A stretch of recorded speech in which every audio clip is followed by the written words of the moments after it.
Wanted to mention our sponsors for this segment. Don't forget to visit stogiegeeks.com/debonair for a complete list of retailers.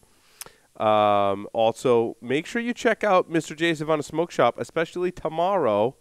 Although by the time you hear this recorded version, it'll be all done. But they're having their big tent outdoor sale tomorrow at the Mr. J's Havana Smoke Shop. So that's a great place to get cigars that they're closing out. And get some stuff. You know, it's like average everyday smoking cigars is what you get at the closeout. And there's usually some interesting things there. So I'm heading there tomorrow morning. Of course, next door, the Havana Cigar Club. Todd, why don't you tell us what's going on at the Havana Cigar Club? Okay. We've got a few things going on. Obviously, we're running into our prime time.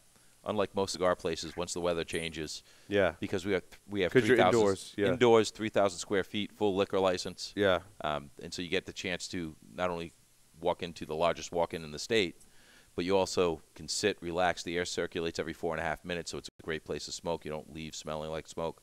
And we finally, after 15 months, closed on the property in northern part of Rhode Island. So our second location will be opening next year, middle of next year. We've got to build a new building on it, but we're looking forward to that, and that's going to be eating up some time. It definitely cut down on my cigar smoking this week. In fact, I had to find a space.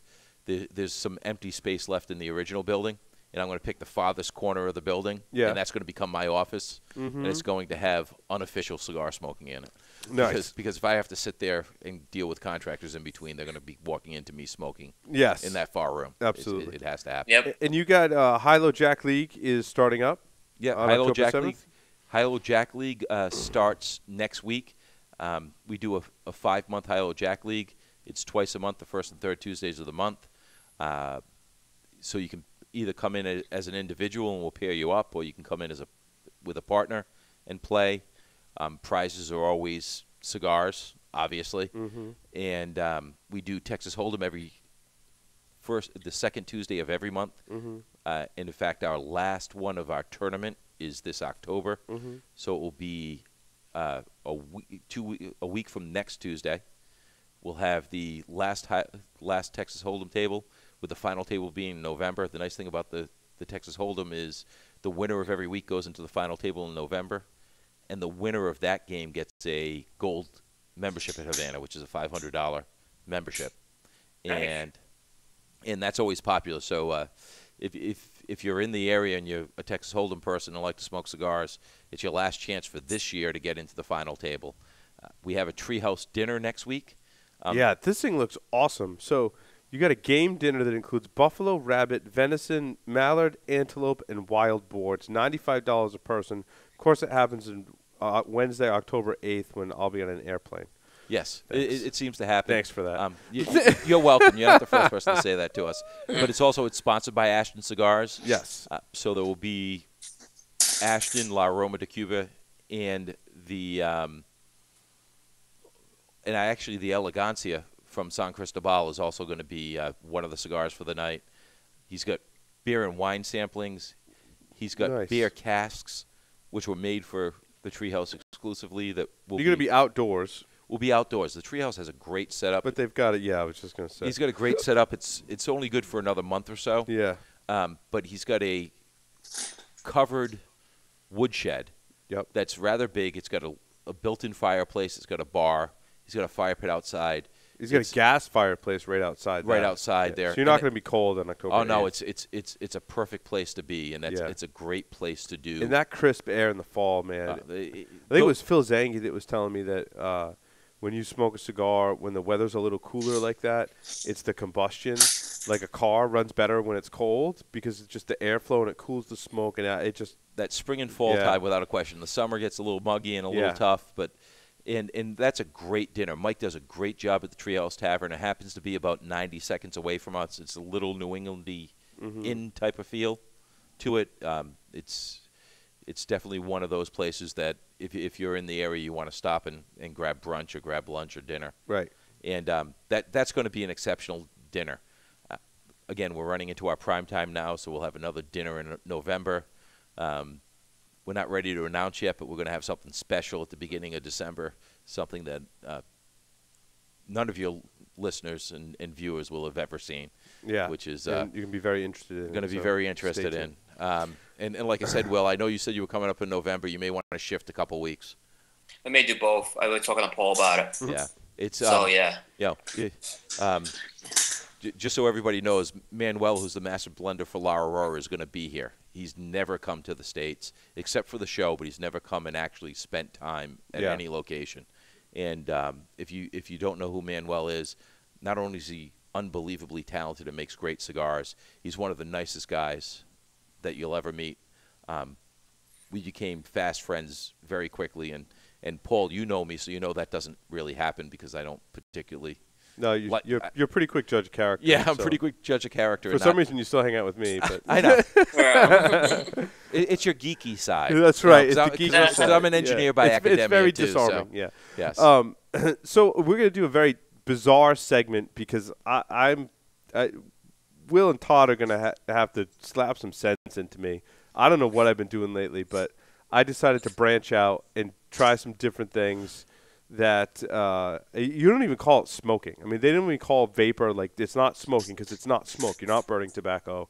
So in my book, it's not smoking.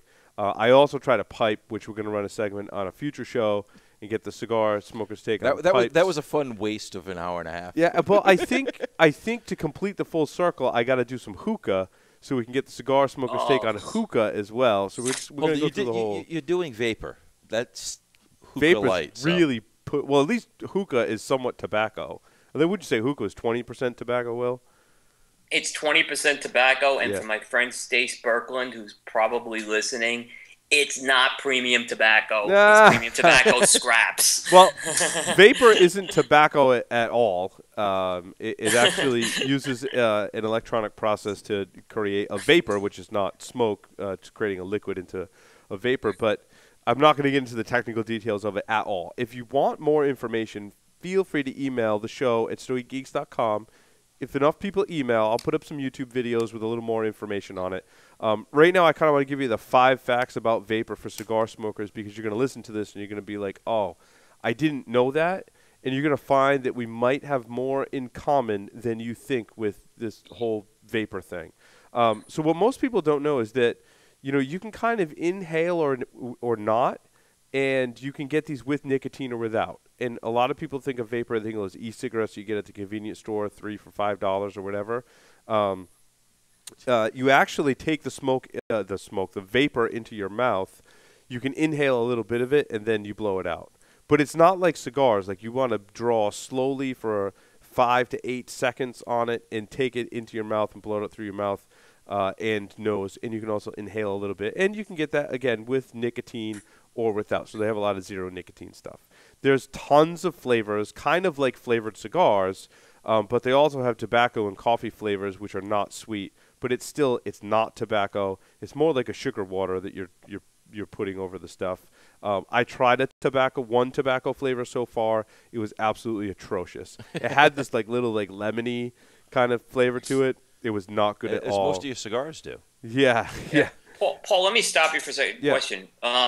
Why, if they make them without nicotine, and maybe you're going to get to this, why is this being viewed as so taboo then? If it's without nicotine. So a lot of the people that make what they call the juice, so that's what you're putting in your vapor to make the vapor and breathe in or whatever you're vaping it. They'll say that it's approved by the FDA, but in actuality, I think some of the components they're using inside of that juice are approved by the FDA for other purposes. So, like, some of the stuff they use to put to coat a pill that you swallow will be inside of there, but you're not doing that with it, so it's different. And there's some other components in there that are FDA approved for other usages, but not for what you're doing with it. So, I mean, that's where you get into some of the non-nicotine ones. Well, and also, as you mentioned, the thing is they sell pretty much pure nicotine to add in. Mm-hmm. So you have people who will do it with no nicotine, or you have people who will load it with nicotine. And I think that's where the FDA is going, hold on. Yeah. There's more nicotine being added to this than anything else. Yeah, you can get available. some of the juice that's really heavy in nicotine if you want. I tend to do mostly the non-nicotine, although I do have some I mix in the same flavor that has nicotine. Anyway, the other thing is if you really want to like smoke something but you can't get outside, it's cold in the winter, you're in an office where you can't smoke, and you want to do something just to kind of keep yourself occupied, you can use this product inside. It's not going to stink up the house. The other person in the room may smell it a little bit when you first exhale, but other than that, there's no lingering effect. So, I mean, that's kind of an interesting fact about vapor. We'll get to how that's important at the end as well. How does it affect your palate, right? This is something I'm very concerned about, is if I were to use this vapor product, I was concerned that it would like destroy my palate and I wasn't going to be able to smoke cigars, so I tried it. And the reason I tried it, I mean, one of the whole reasons we're doing this segment is my friend, who's a cigar smoker, was using one of these at a conference I was at in Louisville, and I was like, dude, like, what are you doing? I'm like, I've always kind of been curious. I want to try it. He's like, dude, there's a table we brought in for this conference. He's like, they're like the best vape people in the area. He's like, we should go buy one. And I'm like, okay, let's go buy one. And that's a story for another time. But because it was a cigar smoker who had initially kind of turned me on to it, I was like, I got to try this. But I was just concerned that it would destroy my palate. It's actually kind of the opposite. Like, for whatever reason, I kind of find it cleanses your palate. Like, I used it for a day when I was at the conference because it was new and everyone else was doing it. And I was like, yay, let's do the vapor. And then I smoked a cigar that night, and it was almost like I had taken a week off. Like, it kind of helped cleanse my palate. So I thought that was kind of interesting. Now, Paul, and I agree with that, because sometimes it cleanses my palate, and people left me, I light up an acid, and it will do it. Mm-hmm. Yep, so I can see that. Yeah. Now, the most important thing to know is it's not a replacement for cigar smoking. And I've used it quite a bit, and obviously I smoke a lot of cigars. There's just something about burning tobacco leaves that have been aging that could never be replaced by electronics or vapor, like ever. But it does some interesting things. Now, where we get into some of the legislation and interesting social aspects of this, right? One of the reasons that the FDA is going after the vapor stuff, other than the reasons you mentioned before, Todd, was they are attributing the vapor to the resocialization of smoking. They're like, well, wait a minute. All these people walking around all these places where you can't smoke, and they're using this vapor, but it looks like you're smoking, so they're resocializing smoking. And I'm like, me as a cigar smoker, I'm like, this is freaking great. Like, we're always the freaking outcasts at places going, oh, my God, we can't smoke here. In a lot of places in Louisville, you can't smoke outside on the patio. And I do anyway. I'm like, I'm outside. Screw you. I just, paid however many hundreds of dollars for bourbon and food. You're not going to tell me I can't smoke a cigar outside. And some places literally have no cigar smoking. So I think that if vapor leads to some of the resocialization of smoking, I think it's a good thing. So I thought that was interesting. Also, I think it can help a lot of retailers. I mean, the amount of money that I thought the person told me that they're making, like $40,000 a week across 2 stores now, is what he's grown his business to. If cigar retailers or tobacco shops want to bring this in and it's something that can help them, I think that's a positive thing too. Well, it's interesting because my partner and I are going up to New Hampshire a week and a half ago, and you go into the big shops up there. Yeah. And they had huge vapor selections. Mm-hmm. I mean, huge. And it was shocking. In fact, it was almost a come to Jesus moment for Leon and I going, well, we may not want it being used regularly in the club, but it's something you've got to consider from a business standpoint. Right. And in an era, we're fortunate because we have liquor, which changes the business dynamic. Because it's tough for a regular brick-and-mortar cigar shop by itself. To also have liquor. Yeah, to also have liquor. And it's tough for them to do enough volume of business to make it a viable business. Right. This is definitely something that would help those people get over that hump so they could do it. I'd be very shocked if we didn't have at least a few of the devices and some of the vapor in the club next door shortly, and certainly in Cumberland, which is right on a main road, a very retail type of location. We will definitely carry vapor just because it's become such a big part of the community. And as you said, you've got younger people who are smoking it, which is why the FDA. Yes. It definitely appeals to a younger generation. It's for sure. Definitely the younger generation, but in the same way, as acids did, is it introduced a younger generation that was brought up anti-smoking. Yes. To get into smoking. It's interesting how it re-socialized it for a younger generation. For a younger generation. My cousin, who wanted to smoke cigars with me, when he turned 18, he tried it. He wasn't ready for it yet. As far when I say cigars, I'm talking about sort of the traditional cigar. Yeah. And about 6 months later, he calls me up. He goes, cousin, come on down, and I got a cigar you got to try.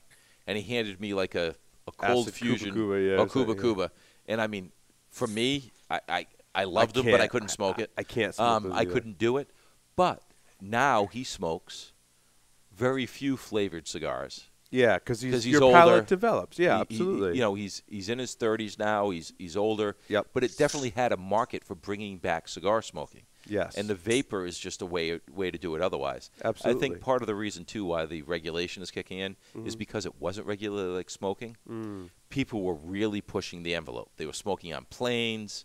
They were smoking in restaurants. They were doing all these things that made people stand up and make attention. Right. In fact, my partner had flown for business this week, and he laughed when he called me when he landed. He goes, they actually announced on the plane, no smoking, including vapor. Right. They actually specifically said because, like you said, you can put a ridiculous amount of nicotine in as well. Yeah. Now, the other interesting thing is that, kind of speaking to some of your points, Todd, is that there's a similar kind of dynamic going on in the vapor industry where the bigger cigarette tobacco companies in this case all have their own, like the three big cigarette tobacco companies all own a brand and a product associated with that is an e-cigarette. And they sell them primarily at all the convenience stores. And those are the disposable e-cigarettes that you can buy for $5 or $10 for however many, right? So you can use it once or twice. You might get one refill cartridge, and then you throw it out. Then so the regulations are really kind of targeting towards them. Big tobacco companies are like, whatever. If I got to go pay FDA $3 million and get this product approved, I mean, we all know that's something big cigarette tobacco companies are very well versed in. They can do that without batting an eye. Now you take that down to some of the specialty shops, cigar shops included, like the ones in New Hampshire you went to, some of the ones locally here and we have around the country that are specializing in vapor. It's a completely different product. It's a more specialized product. There's a lot more options available. There's a knowledgeable salesperson. There are these very small companies that are making these vapor products, juices, the devices, everything. And it's it's a similar parallel to what we're going through in cigars, right? We're coming under legislation because there are these cigars that are being sold in convenience stores, and that's being targeted, but then they're tying it to the premium tobacco that we all know and love and talk about on this show, which is a more specialty kind of thing. Well, the interesting thing is that there's actually one of the most popular and considered one of the more premium vapor flavor companies is here in Rhode Island. Yes, there is a very successful company. Very successful. In fact, Mike, it's a member next door, was funny. He was telling us about that company, but also said, I think even before we were talking about it, he came in and said, he's because I got to kind of admit, I tried this vapor thing. Funny you mentioned that. Exactly. And Mike's a hardcore cigar smoker. He's a member next door. Mike and I talk cigars all the time. And it's ironic because, we had sort of always kept it on the back burner, and then we go to New Hampshire and see this, and then a cigar guy like Mike comes in, right? And goes, it's not just crazy Paul going, Paul's just crazy. You don't listen to what and I went, wow, that's just too many coincidences in a short period of time that, at least from a business standpoint, it is. And again, I think you're right from the standpoint that as acid was to cigars, I think it's a great vapor is another way in, as it's definitely a younger person's product at this point. But as those people continue to evolve and grow, they're probably not going from vapor to cigarettes because it's not anywhere near the family. But they may go to cigars, transition into cigars. They may transition from vapor to acid to. And it gets those people in your store. If you're carrying it in your store, that's a great point to transition those folks into cigars as they get older and their palates mature, or there's something else they want to try. Absolutely. So one reason, actually, I was kind of, like Paul, I had some mixed feelings on this segment, right? But one thing I just don't understand is this is an odorless thing, right? So you're not getting an odor. Correct. there's really no reason that anyone's been able to give me why you can't put this on a plane. And the fact that they're going after this is, look, it's not a preference of something I like. Yeah. But this is what we're kind of facing right now with our government right now. It's another. There's no reason why that can't be on a plane other than it's, like Paul was just saying, it doesn't socially look cool. Yeah. Yeah. Really. Well, so, I kind of think it's, it can. People need to take notice of that. No, you're absolutely right. But it does have some, especially when it's first done, it does have some flavor. And if you're in a confined space like a plane, you could probably smell it, which means you might be inhaling. We had one of our members, his son came in, who was 18 or 19, and it's the first time I ever saw a vapor. And he was puffing it up, and it was this big triple, crazy vapor thing. Yeah. And there's no question we could smell it. Yeah. Okay, so you can smell it. You can smell it. Then I can get that. I get that then. It's not. It doesn't permeate like exactly. It doesn't. It dissipates. It doesn't linger. Yeah. It doesn't linger like cigarette and cigar and true tobacco does. Right. It doesn't linger like that, but you definitely get this sort of, for lack of a better term, potpourri rush when they're first, hitting it. Yeah. And granted, my first exposure was to some, college kids, 44 Magnum equivalent of a vaporizer. So, right. I mean, it was, he put in a whole bottle and it was gone in 10 minutes. And had to go get another bottle from his car. So, I mean, it's one of those things that was probably overkill for my first experience, but you could definitely smell it. But like as you said, 10 seconds later, it was gone. There was no smell there. And I think that, but I think you're right, Will, and Paul's right, is it's more I can't believe you're letting them do something that resembles smoking. And that's really, where you come down to where government belongs, Will. And I think that's where you're absolutely right, is from the standpoint of going, listen. Right. Now, I know this segment is a deviation from cigars, but I thought it was kind of interesting to give the cigar smokers' take on it. And really, like I said before, what it did for me is it made me appreciate a cigar that much more. I mean, there's just something about the experience of a cigar that just cannot be duplicated. But if you're so inclined to try the vapor stuff, then, who's say you don't want to go try it? But, by all means do that, and hopefully you got a little more information about it. But it definitely made me, like when I light up a cigar, the next morning, if I've done the vapor the advantage of vapor is I can sit there and watch the game and sit next to my wife and be in the comfort of my living room and use the vapor. And there's like no harm, no foul for that, right? But is it giving you the same satisfaction as a cigar? So there's no right or wrong answer to that. No, and it doesn't, because I can't wait to wake up the next morning and get into work and then sit at my desk and have a cigar. Don't you love having a good landlord? Do that too. Don't you love having a great landlord? Yes. Exactly. Smoke. It's fantastic. The Havana Cigar Club was able to annex his office. I think Todd needs to expand into North Carolina. But the one other thing on vapor, just before you close it out, the other interesting thing along the lines you were saying is that it from a legislative standpoint, anytime as smokers, and Will, you were at the show, it's clearly a unbelievably booming business. Oh, it is. I mean, it took up a third of the show at IPCPR this year just because it's such a booming thing. 2 years ago, you barely heard about it. Now, 2 years later, it is the dominant market in this type of industry as far as growth factor goes. Yeah, and the people who had the issues at the show with them being there, I mean, I know Stogie Santa was right across from them, and it was hysterical to see that. But I didn't have an issue in terms of the product. It was, I think, the way they were... They were in your face. They were in your face, which the cigar people don't. So it was like two different cultures descending on the place. And people who used to going to the trade show and used to the cigar culture, it was very intrusive. That's where I think people had the problem with it more than anything. Well, no, and I agree, because they were in your face. You'd walk by the same person 10 times and they'd be in your face. Finally, at some point, I just turned. And it's a younger crowd, so they're certainly more aggressive by nature. Mm-hmm. Yeah. More models and people like that working than you would see at a typical cigar place. Right. And it was all about being cool and hip.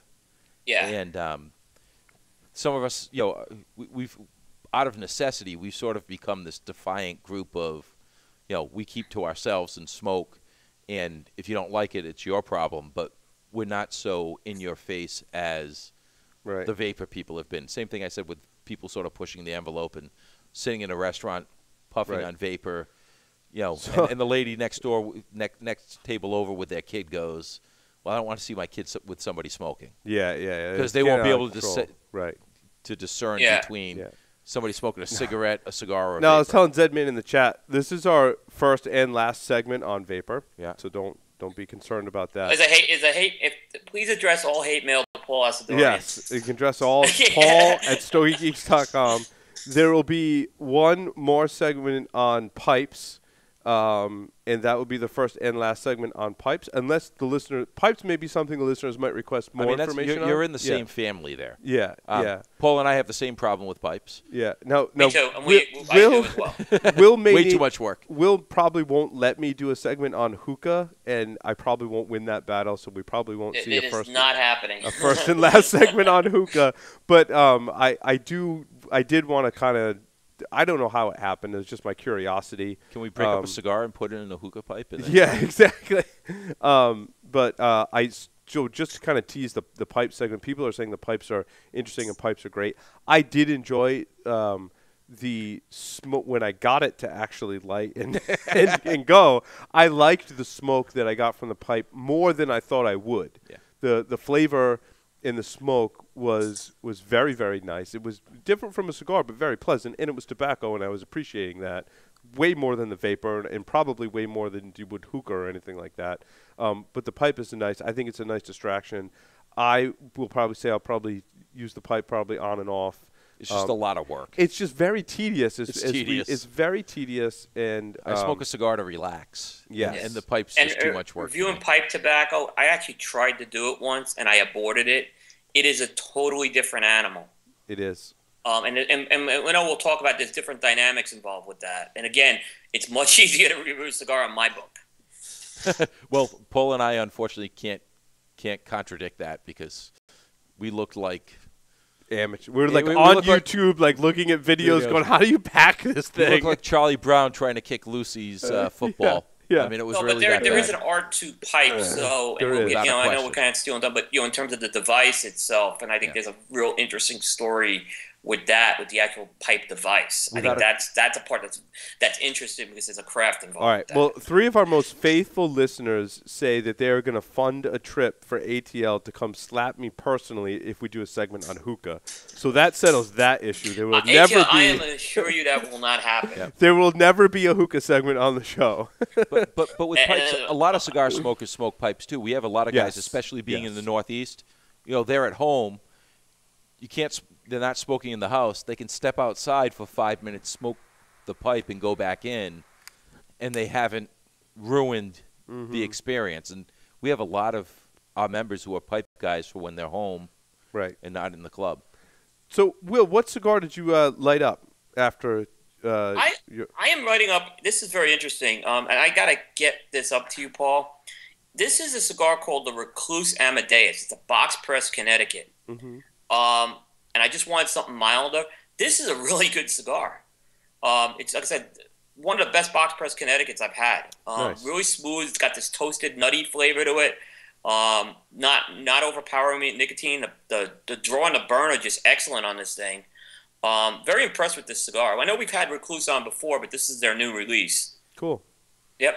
And how's your Fernando Leon finishing it out? Well, you can see I'm down to almost nothing. Me too. It's this is a great stick.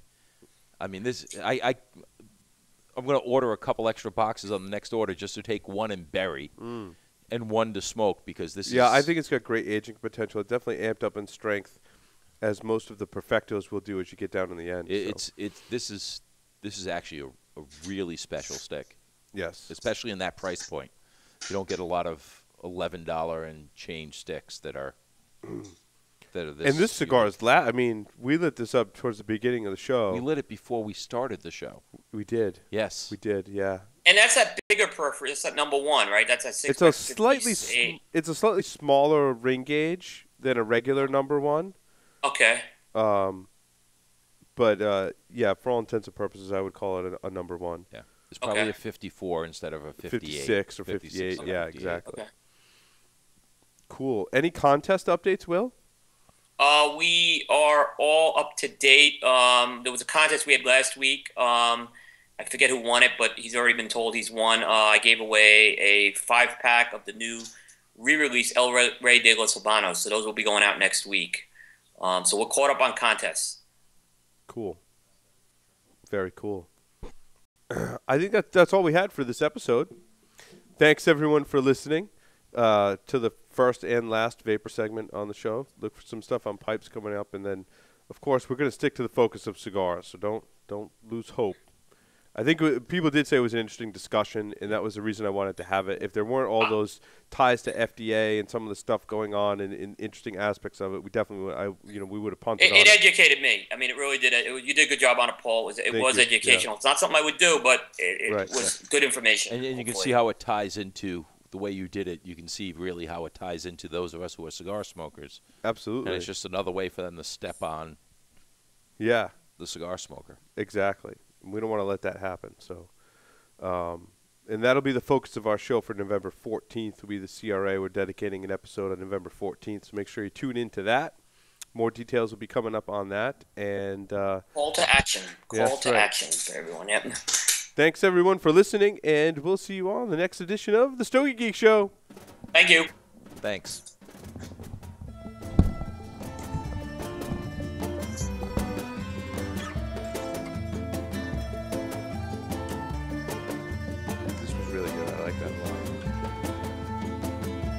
Yeah, it's good. Very good.